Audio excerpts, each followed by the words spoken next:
नमस्ते सबैजनालाई। मेरो नाम विवेक मगर हो र आज म कसरी आफ्नै काकाको छोरीलाई घोडी बनाउने मौका पाए भन्ने कथा लिएर आएको छु। म अहिले कलेजमा पढ्छु अनि धेरै जसो छुट्टीमा काकाको घरमा गएर बस्छु किनभने त्यता मेरो धेरै साथीहरू बस्छन्। मेरो घर काकाको भन्दा 30 मिनेट टाढा छ। मेरो काकाको आफ्नै घर छ वसुन्धरामा। त्यही भएर पनि मलाई त्यता बस्न अलि सजिलो लाग्छ। काकाको घरमा काका काकी अनि उहाँहरूको 10 क्लासमा पढ्ने छोरी बस्छे। काका काकी दुवैजना काम गर्नुहुन्छ अनि उहाँको छोरी चाहिँ स्कुल जान्छे। छोरीको नाम चाहिँ नेहा हो। नेहासँग म खासै बोल्दिन किनभने मलाई पहिल्यैदेखि केटीहरूसँग बोल्नै अप्ठ्यारो लाग्छ। एक दिन म कलेज सकेर काकाकोमा गए अनि वरिपरि हेरे। कोही घरमा थिएनन्। एक्कासी नेहाले झ्यालबाट हेरी अनि मलाई भनी, आज त काका काकी बाहिर जानु भएको छ अनि मेरो नि बिदा छ आज। आउनु ढोका खोलिदिन्छु। मैले पनि हुन्छ भने अनि भित्र पसे। नेहा एकदम हट बनेर बसेकी रहेछे। छोटो कट्टु अनि स्पोर्ट्स ब्रा लगाएर। उसको शरीर एकदम मिलेको थियो। कलकलाउँदो वयस आइसकेको अनि शरीर पनि छिप्पिँदै गइसकेको। पहिला पहिला नेहालाई देख्दा यस्तो केही आउँदैन थियो दिमागमा। तर आजकल उसको त्यो गिलो उम्रेको स्तन देखेर रनक्कै हुन्छु म। हुन पनि 1 किलोको छ स्तन। झन् पिछाडीको बोसोको कुरै नगरौँ। म त पागल नै हुन्छु। भित्र गएर सोफामा बसे अनि टिभी हेर्नलाई टिभी खोले। नेहा आफ्नै रुममा गई अनि खाटमा घोप्टिँदै पल्टी। म उसलाई चिहाएर हेरे।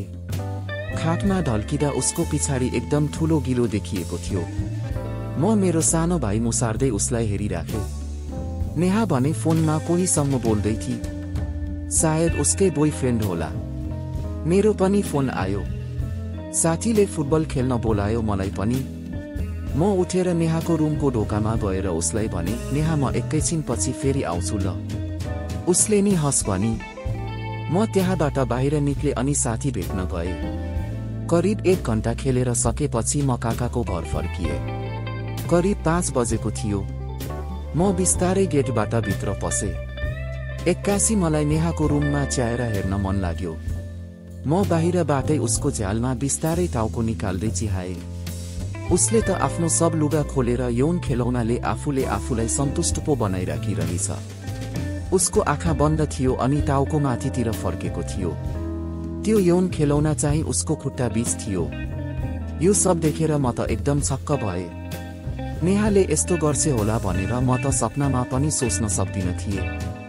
नेहा मज्जाले त्यो खेलौनाले आफूले आफूलाई सन्तुष्ट बनाइराखेकी थिए। म पनि मस्तले हेर्दै आनन्द लिँदै थिए। मेरो सानो भाइ पनि रन्नक्कै भयो। मलाई त किन हो नेहासँग पो शारीरिक सम्बन्ध बनाउन मन लाग्यो। तर मलाई थाहा थियो नेहा मेरो आफ्नै काकाको छोरी हो र यो सब नराम्रो हो भनेर। तर पनि मेरो सानो भाइलाई चित्तै बुझेन। नेहाको पुतली एकदमै चिल्लो अनि कलिलो थियो। उसको भोगटे पनि एकदम टाइट अनि गिलो थियो। म त सब हेर्दा स्वर्गमै पुगेको जस्तो भइराखेको थियो मलाई। अब त जेसुकै होस् अगाडि बढ्छु भनेर म डाइरेक्ट उसको रुममा गए।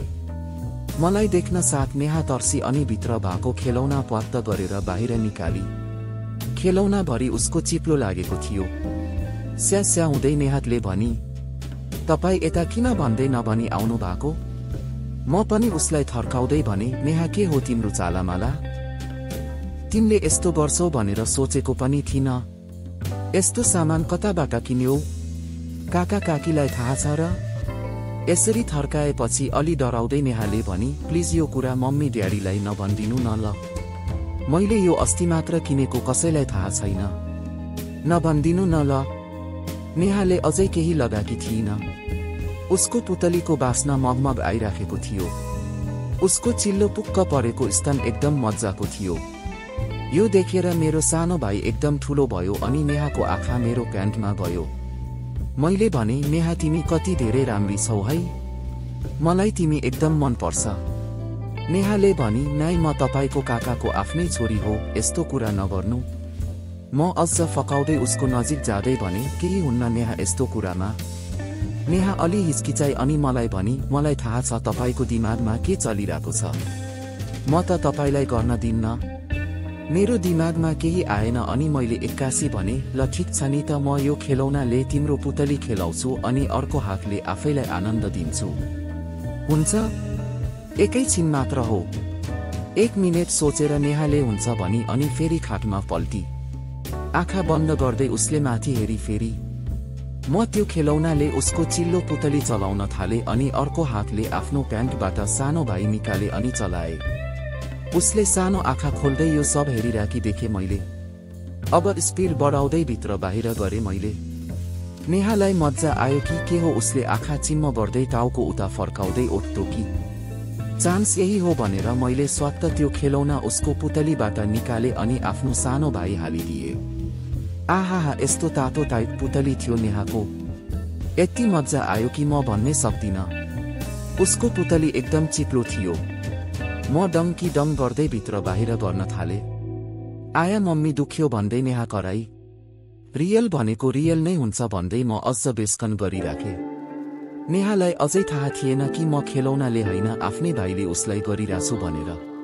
5 मिनेट गरेपछि नेहाको टाउको मुनितिर गयो अनि उसले आँखा खोली। मज्जा लिराकी नेहा हत्त नपत्त मेरो भाइ निकाल्दै, ल तपाईले यो के गरेको?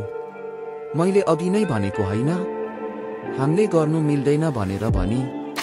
म पनि उसलाई फकाउँदै भने, भयो नि त, अब 5 मिनेटदेखि मैले तिमीलाई आफ्नै भाइले गरिरहेको छु, तिमी नि मज्जा लिँदै थियौ, केही हुन्न, आऊ। आज जे भयो भयो, तिमी र मेरो बीच मात्र हुन्छ। मेरो आएपछि म घर जान्छु अनि यो कुरा आज नै सकिन्छ।